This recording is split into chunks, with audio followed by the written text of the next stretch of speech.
Prezados irmãos, boa noite a todos. Pedimos que desliguem os celulares para que possamos iniciar a nossa noite. Que a paz de Deus e de Jesus se faça presente junto a nós. Neste momento, pedimos a concentração de todos para darmos início aos trabalhos, pedindo permissão e amparo a Deus, nosso Pai, ao Divino Mestre Jesus, ao nosso mentor espiritual, Allan Kardec, e à espiritualidade trabalhadora da casa. Tranquilidade. Deus, não deixeis a agitação do dia extinguir a minha serenidade, o meu controle. Mesmo que eu tenha que estar presente aqui e ali, ocupar-me de vários assuntos, tomar decisões rapidamente e lidar com pessoas mal-humoradas.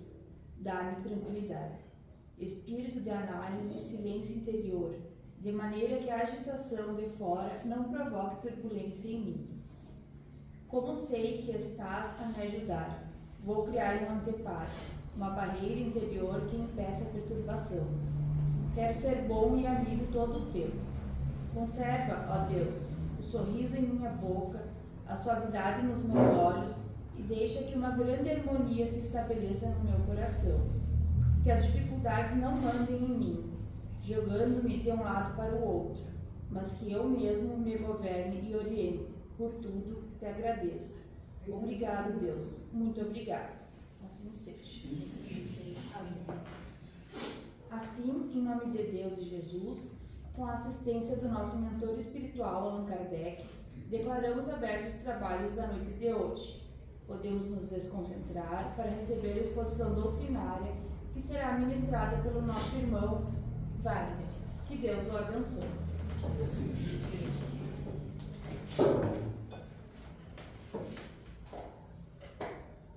Prezados irmãos, boa noite. É muito bom retornar aqui à frente para falar mais um pouco dessa doutrina consoladora, essa doutrina que nos acolhe, que nos ampara, que muitas vezes nos traz aquela resposta que estamos precisando para as nossas aflições do dia a dia. Hoje falaremos sobre médium e mediunidade. Eu já adianto que a gente não vai falar dos médiuns missionários, dos grandes médiuns,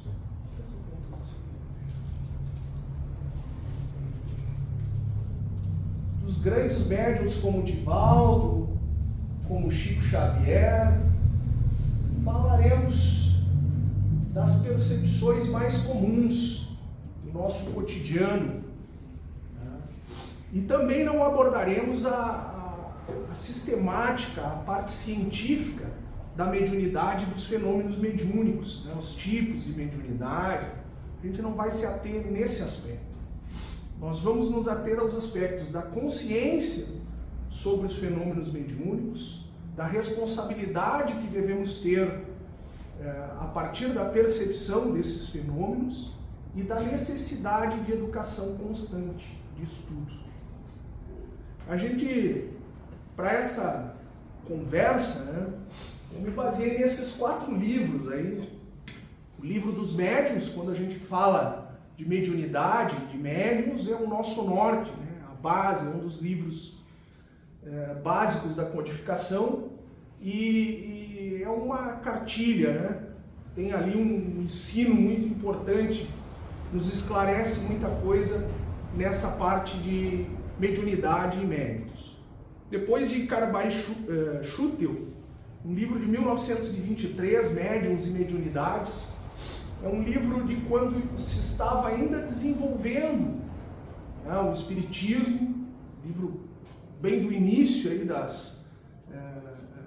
formação dos centros espíritas, dos primeiros grupos de estudo, que o autor ele faz um resumo do livro dos médiuns e coloca as suas experiências nos grupos que ele vinha trabalhando. É um livro interessante para a época em que foi escrito, do nosso querido Divaldo Franco, pelo espírito Viana de Carvalho, então também no mesmo título, Médiuns e Mediunidades. É um outro livro que traz bastante sobre o que nós vamos tratar hoje. e de Martins Peralva, Mediunidade e Evolução, que aborda tanto a parte científica, ali, doutrinária, quanto essa questão da mediunidade, quanto também essa parte que trataremos hoje. Quando a gente fala de mediunidade, quando se fala de espiritismo, né, principalmente com pessoas que nunca tiveram no centro espírita, muitas vezes há um certo preconceito, às vezes meio velado, às vezes não tão velado assim. As pessoas já pensam em bruxaria, pensam em trabalhos com mal, né, sem saber, sem na realidade ter frequentado uma reunião espírita, sem ter vindo numa casa espírita. Muitas vezes as pessoas não sabem que nós falamos de Deus, que nós falamos de Jesus, que aquilo que a gente prega é amor, é caridade. Então, a gente passa por esses preconceitos, né? De outra parte, alguns procuram o espiritismo como uma solução milagrosa, né? E às vezes acabam caindo em locais errados, né? Criam uma santificação de médiums, achando que o médium é santo, é milagreiro. E também tem um outro lado que muitas vezes os médiums são seres humanos, né? Estão sujeitos a erros e acabam desvirtuando daquilo que é ensinado lá no livro dos médiuns, em todos os outros livros, né, que tratam da doutrina espírita. E aí vem então, dentro desse emaranhado de situações, vem a pergunta: quem são os médiuns? De quem que nós vamos tratar hoje nessa conversa? E aí eu tenho para dizer aos senhores que os médiuns somos nós que estamos aqui na mesa, são os senhores que estão me ouvindo, são as pessoas que convivemos na nossa família, são as pessoas que convivem conosco no nosso trabalho. Todos, em maior ou menor grau, são médiuns. A mediunidade é uma faculdade inerente à condição humana. Alguns vão ter mais percepções, outros menos. Alguns vão desenvolver mais esta faculdade, outros um pouco menos. Mas e da onde que eu tirei essa ideia? Além dos conceitos que depois eu vou passar ali dos livros, né, acredito que todos, eu vou citar aqui alguns exemplos, e acho que a grande maioria, se não todos, já vão ter passado por alguma situação assim. Por exemplo, eu chego num local que eu nunca estive, e por mais arrumado que aquele local seja, por mais acolhedor que ele seja, eu não me sinto bem. Eu me encontro com uma pessoa que eu nunca vi na vida, mas ela parece minha amiga de anos. Ou eu me encontro com uma pessoa e já de cara não simpatizo com ela. Ou outras situações, né? Eu sonho com locais que nunca conheci, que talvez só tenha visto pelo computador, pela TV, né? E aquele sonho parece tão real. Eu chego em algum local que eu nunca estive e aquilo parece um local que eu já vivi ali. Eu sonho com familiares desencarnados. Todos esses são percepções mediúnicas, né, que nos passam desapercebidas no dia a dia. Eu estou num local sozinho, parece que tem alguém chamando. Né? E várias dessas percepções, às vezes a gente tem mais de uma, às vezes já teve uma, às vezes com uma frequência maior, às vezes com uma frequência menor. Então isso nos dá prova que todos temos, num grau maior ou menor, uma mediunidade. Muitas vezes isso vai se aflorando, vai se aprimorando e toma um vulto maior. Outras vezes ela permanece por toda a existência dessa forma, né? Mas nos cabe aí entender que termos a consciência, que é a primeira parte da nossa conversa, de que todos temos essa capacidade de interagir entre o meio físico e o meio espiritual, porque o médium é isso, é essa ligação, é esse elemento que faz a ligação, a comunicação entre essas duas realidades que formam um todo só. Né? Somos seres espirituais num corpo de carne, né? Um vaso carnal, né? Mas a nossa essência é o espírito. E aí essa comunicação entre essa realidade espiritual, esse mundo espiritual e o mundo físico é dado pelos médiuns. Muitas vezes basta um pouquinho de concentração, um pouquinho de se desligar das aflições do dia a dia para que a gente tenha essas percepções maiores. As mulheres têm uma tendência maior a ter essa percepção, o homem mais desligado para essas coisas, né? As mães, principalmente, né?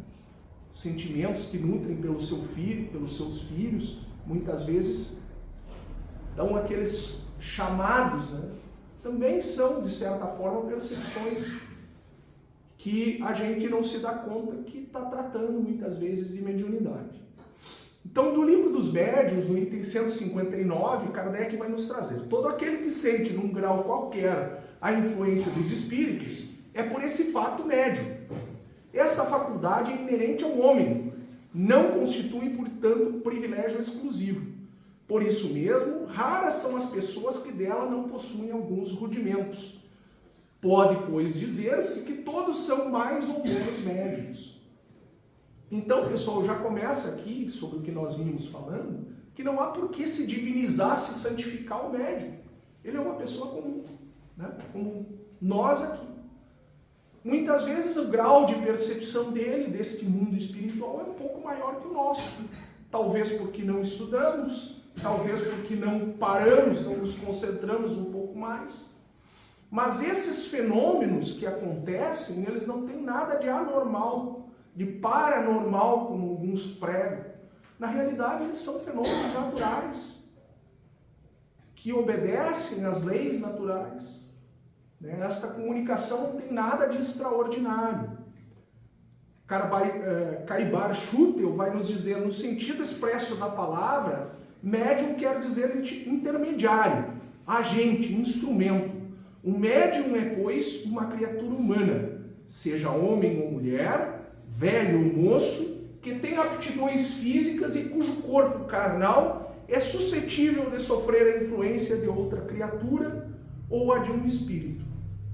Então, aqui surge mais uma questão que não há, os médiums eles não são escolhidos, eles podem, os fenômenos mediúnicos eles podem ser percebidos por crianças, por jovens, né, por adultos, por pessoas de mais idade, podem ser percebidos por homens, por mulheres, né? Ele é uma condição inerente ao homem.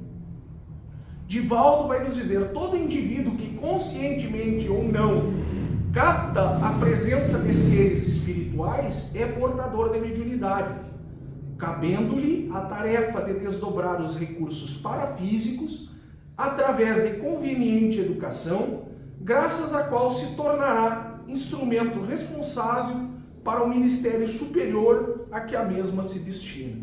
Então aqui nós temos o primeiro convite à necessidade do estudo, à necessidade da educação desta faculdade. O problema de ter percepções mediúnicas é não estudar, não entendê-la, né? Porque aí nós ficaremos suscetíveis a certos ataques, a certas situações que podem caminhar por um lado negativo. Por isso, na realidade, a conversa de hoje é praticamente um convite, um chamado para aqueles que têm uma percepção um pouco maior, e não só para aqueles que têm uma percepção um pouco maior, mas para todos que queiram entender um pouco mais como se dão esses fenômenos, que participem dos grupos de estudo. Porque muitas vezes aqui na reunião pública não é possível tirar dúvidas, não é possível se aprofundar no assunto. Isso acaba acontecendo nos grupos de estudo. Por último, Martins Peralva faz um apanhado aí de escritores e de outros espíritos, né, com algumas citações. Então, todo aquele que sente em qualquer grau a influência dos espíritos é por esse fato médio. Né, isso, texto do Kardec, pode dizer-se que todos são mais ou menos médios. Né, outro texto do Kardec. Mediunidade é talento comum a todos. André Luiz. Um médium é alguém observado e aproveitado pelos espíritos desencarnados com os quais se afina. Também André Luiz. Aqui uma outra consideração importante. Nós temos que ter consciência desses fenômenos e entendê-los, porque o fenômeno ele se dá por afinidade. Então, muitas vezes, quando não estamos com as nossas ideias voltadas para o bem, com os nossos sentimentos voltados para o bem, às vezes um momento de raiva, às vezes um momento de rancor, né, podem abrir brechas para estas comunicações e para estas influenciações por espíritos que não vão ser tão bons assim. Né? E aí eu posso iniciar um processo obsessivo que vai a cada dia aumentando e se tornando um processo grave de obsessão. Então aqueles irmãos que já procuraram, por exemplo, o atendimento fraterno e que passaram às vezes mais de uma vez por essas situações em que de repente passaram pelo passe, né, passaram por situações em que não se sentiram bem, que tiveram que voltar ao atendimento, né, que foi identificado que muitas vezes havia uma influenciação de um espírito perturbador. Essas pessoas são médium, deram vazão a uma comunicação, deram vazão a uma influenciação. E por não estar preparados, por não estudar, né, muitas vezes foram influenciados da forma negativa. Então o convite ao estudo é para que também tenhamos, nos fortaleçamos nessa área, para não dar brecha para essas situações. Por fim, de Efigênio Sales Vitor, então, mediunidade é atributo peculiar ao psiquismo de todas as criaturas. Então não tem ninguém privilegiado que é médium. Na realidade, somos devedores, né? Todos que estamos encarnados na Terra é porque temos alguma coisa para reaver. Né? E os médiums diz que muito mais, aqueles que seguem nesse trabalho, né? Que são chamados nesse trabalho, né? Estão se aprimorando, se auxiliando nesta caridade que a mediunidade faz aos espíritos, muitas vezes, que precisam de um apoio. Ela serve também para que a gente se aprimore um pouco. Né? Então, essa necessidade do estudo, quando ele é bem dirigido, né? quando ele é feito com responsabilidade, ele vai auxiliar. A gente fala tanto em transição planetária, né? Fala tanto em melhora da nossa condição, em evolução, né? O desenvolver da mediunidade, ele pode ser um desses caminhos, né? Pode nos auxiliar na descoberta da nossa objetivo de vida, da nossa condição, né? Daquilo que precisamos ou não melhorar no nosso dia a dia, nas nossas atitudes.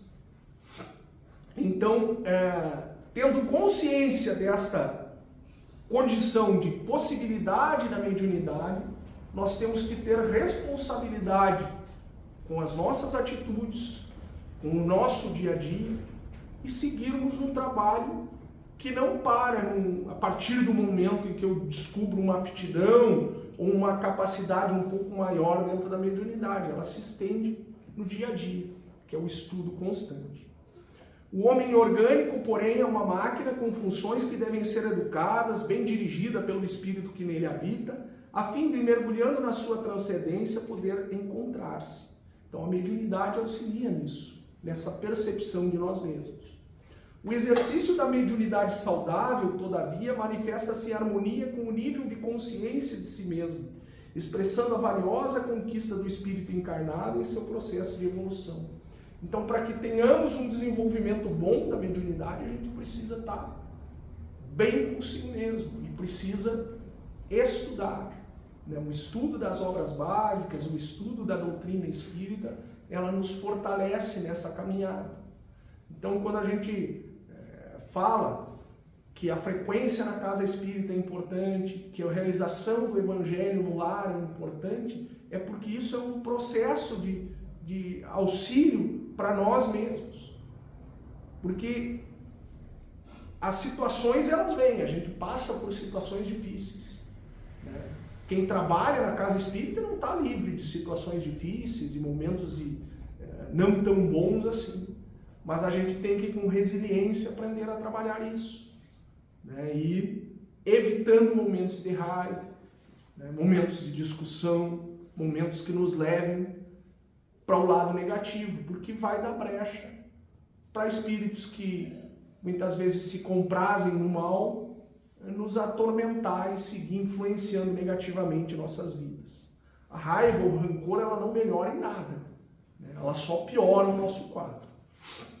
E aí vem uma outra pergunta, né? Há algum risco no desenvolvimento da mediunidade? Como vem falando, o risco é não conhecer aquilo que se está trabalhando. O desconhecido, ele é arriscado. Aquilo que nós conhecemos, aquilo que nós sabemos, aquilo que nós dominamos, não tem risco. O melhor lugar para se aprender sobre mediunidade, para se trabalhar sobre mediunidade, é a casa espírita. Qual é o problema? Quando eu, por conta própria, né, tomo iniciativas erradas, sem conhecimento, resolvo lá num grupo de amigos fazer invocações, aí é o perigo, aí é o risco. Mas quando eu estou dentro da casa espírita, eu tenho um ambiente protegido. E aqui os senhores encontrarão pessoas que trabalham há anos com isso. A gente tem pessoas que têm anos de doutrina e que podem esclarecer, podem ajudar, podem auxiliar no entendimento dessa doutrina. Então, o problema é justamente, o risco é justamente quando se parte para o lado, muitas vezes, irresponsável, né? Se parte para certos chamados aí que não estão de acordo com aquilo que são os ensinos de Deus, que são os ensinos de Jesus. E aí entra uma outra questão, mas e quem trabalha com o mal, quem faz o mal? Pois é, pessoal, não é a mediunidade que é boa ou ruim. Né? O que é bom ou ruim, eu já falei, são as pessoas. São as atitudes que as pessoas tomam, que fazem a coisa pender para o lado bom ou para o lado ruim. A mediunidade é uma faculdade, né? É uma capacidade que, se ela é usada para o bem, ela vai ser boa. Se ela é usada para o mal, ela vai acabar sendo negativa. Só que lembrem-se, né? Aquele que faz o mal contrai dívidas e terá as consequências das suas atitudes. Então não é, portanto, ser médium ou não, mas a conduta que este aplique que atrairá mentes que se irradiam no mesmo campo de vibrações. A mediunidade em si mesma não é boa nem má. Antes, apresenta-se em caráter de neutralidade, ensejando ao homem utilizá-la conforme lhe aprouver. Desse uso, derivando só resultados que acompanharão o medianeiro até o momento final de sua etapa evolutiva no corpo. Então, voltando à questão do ser bom ou do ser mal, né, a prática da mediunidade, quando as minhas atitudes são boas e são para o lado positivo, né, pregando o amor, a caridade, o auxílio, isso aí vai me trazer uma grande ajuda para mim. Né? Agora, aqueles que muitas vezes começam uma caminhada e deturpam ela, como tem exemplos, né? Não preciso citar nomes, mas aí o pessoal deve lembrar de situações, né? Médiuns que se perderam pelo caminho, que tinham um trabalho grande e se perderam. Né? Isso é comum acontecer. Né? Médiuns irresponsáveis que começam com uma mediunidade e de repente perdem a sua faculdade por não saber usá-la, né? Porque a comunicação depende do lado de lá. Né? E aí daqui a pouco eu começo a usar para o lado errado, o lado de lá não vai querer mais comunicar comigo. E aí como é que fica? Aí eu começo a mistificar, né? Começo a fazer coisa indevida. Então, voltando a essa questão, o bom ou o mal da mediunidade não depende depende das nossas atitudes, né? Do nosso dia a dia. E aí entra essa questão da responsabilidade e da necessidade do estudo. A outra questão que a gente vem comentar é sobre o desenvolvimento dessa faculdade mediúnica, né? Provocar esse desenvolvimento. Na realidade, assim, pessoal, todos receberão um chamado, mais hoje ou mais amanhã. Se não nessa existência, numa próxima, né? Porque, como dito, a mediunidade ela é uma faculdade inerente ao homem. Isto, com a evolução, né?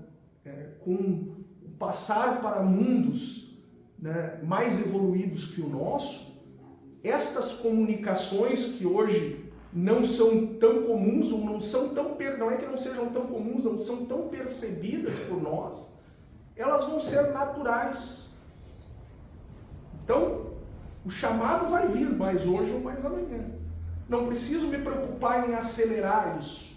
Agora, o que eu falo aqui é para que tenhamos o interesse em ter o conhecimento de como isso funciona, como se dá estas comunicações, como se dá a influenciação que os espíritos fazem, para que a gente não caia no lado das influenciações negativas, que a gente fique do lado das influências positivas. E aí, isso é um sistema, não é uma coisa só. Então a gente tem, por exemplo, a frequência na casa espírita, o passe, a água fluidificada.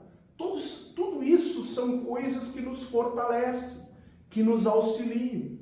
Os grupos de estudo auxiliam e muito nessa compreensão, nesta consciência destas situações, desses fenômenos mediúnicos. Então, fazendo e reforçando o convite, temos grupo de estudo na casa às terças-feiras, das 7 às 8, né, para aqueles que estão numa fase mais inicial. Para os que frequentam já a casa e trabalham na casa, temos o grupo de estudo mediúnico, das 8 da noite, das 8h10 às 9h10 da noite, nas terças. Para aqueles que já têm um pouco mais de conhecimento da doutrina espírita, temos grupo de estudo no sábado, das 14 às 15 e das 15 às 16, são 2 grupos. Então podem procurar os trabalhadores da casa e se informar, aqueles que entenderem que é necessário se aprofundar mais um pouco. Então esse desenvolvimento não deve ser forçado, volto a reafirmar isso, mas é importante a gente ter conhecimento, muitas vezes para orientar uma pessoa que passa por uma situação, né? Para dizer que na casa espírita tem trabalhadores que vão saber acolher essa pessoa, para entender a criancinha que está brincando lá com um amiguinho imaginário, que na realidade às vezes não é tão imaginário assim. Entender todos esses fenômenos que acontecem. O desenvolvimento prematuro de faculdades mediúnicas, tentando forçar sua floração espontânea, é desaconselhável por todos os tipos. O despreparo espiritual doutrinário, evangélico e moral pode ocasionar desastres imprevisíveis para a alma. Ao invés do desenvolvimento precipitado da mediunidade, outras medidas são aconselháveis. Conhecimento doutrinário evangélico, a frequência a reuniões de estudo, o engajamento em tarefas de assistência social. A assistência, né, a caridade, ela não precisa ser feita só aqui dentro da casa, não. Eu posso me juntar num voluntariado, eu posso auxiliar no meu bairro, na minha comunidade. Né? Existem diversas formas de caridade. Mas o estudo, eu acho que, principalmente da doutrina espírita e desses fenômenos mediúnicos, a casa espírita é o melhor lugar para isso. Né? Para que a gente consiga se aprofundar nestas questões. Então, o objetivo principal dessa conversa era despertar atenção para estes fenômenos. Os fenômenos acontecem no dia a dia, dos mais simples, como os exemplos que eu citei, aos fenômenos um pouco maiores, um pouco mais perceptíveis. Né? Tem pessoas que conseguem enxergar alguma coisa, tem pessoas que conseguem ouvir situações, né? Isso também, com o trabalho, com o estudo, se desenvolve, né? Mas ele deve ser feito pautado nessa questão do conhecimento doutrinário evangélico, né? De ser bem orientado, né? Temos que ter o cuidado para não desvirtuar as coisas. Então, um resumo dessa nossa conversa, já indo para o final, eu trago aqui algumas palavras de Martins Peralva, lá do último livro que eu mostrei, que eu acho que resumem bem esta situação, resumem um pouco da missão da mediunidade, da finalidade da mediunidade, porque Deus não nos dá de graça as coisas, né? Ele coloca na nossa vida com algum objetivo. Então os fenômenos mediúnicos, eles não estão aí para a gente só, para ter consciência do mundo espiritual, é uma das finalidades, mas tem mais coisa, tem coisa mais importante. E a principal delas é a caridade, é o auxílio àqueles irmãos necessitados. Quem ama, serve. Quem serve, ajuda. Quem ajuda, sustenta. Quem sustenta, ampara. Quem ampara, orienta. O amor, por legenda imperecível, não pede recompensas. Não cuida de retribuições de qualquer espécie. O estudo da doutrina espírita dá condições para o discernimento que facilita a análise das próprias comunicações, recebidas pela psicofonia, na escrita, na vidência, na audiência ou em qualquer outras modalidades de mediunismo. O Espiritismo esclarece, orienta e preserva, ampara, protege e ilumina. Eu acho que o principal disso tudo é o Espiritismo. Ele é uma doutrina consoladora, é uma doutrina que nos esclarece. E aqui tem uma parte que é muito interessante, que ele fala que ela preserva, ela nos preserva, sim. Ela faz com que a gente evite as tentações, evite a negatividade, e isso a gente consegue com o estudo, com o trabalho, né, no dia a dia dentro da casa espírita, né, mudando pouquinho a pouquinho as nossas atitudes. Então fica o convite aos irmãos que quiserem, né, participar dos nossos grupos de estudo. E aqueles que ainda acham que não é o momento, sigam vindo nos trabalhos da casa, né, sigam vindo nas reuniões públicas, né, sigam fazendo o Evangelho no lar. Isso já vai ajudar muito. Então, uma boa noite, muito obrigado.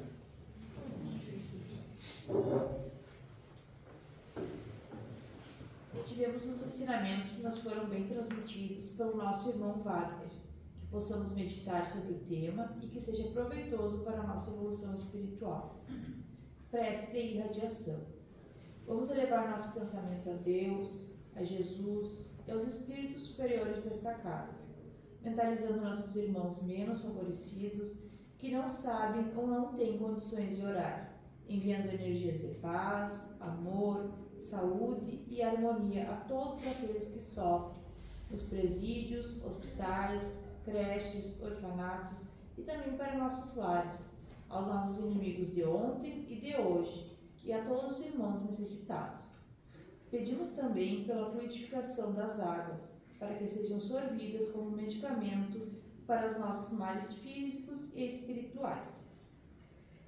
Amanhã é tarde. Ama como fosses morrer hoje.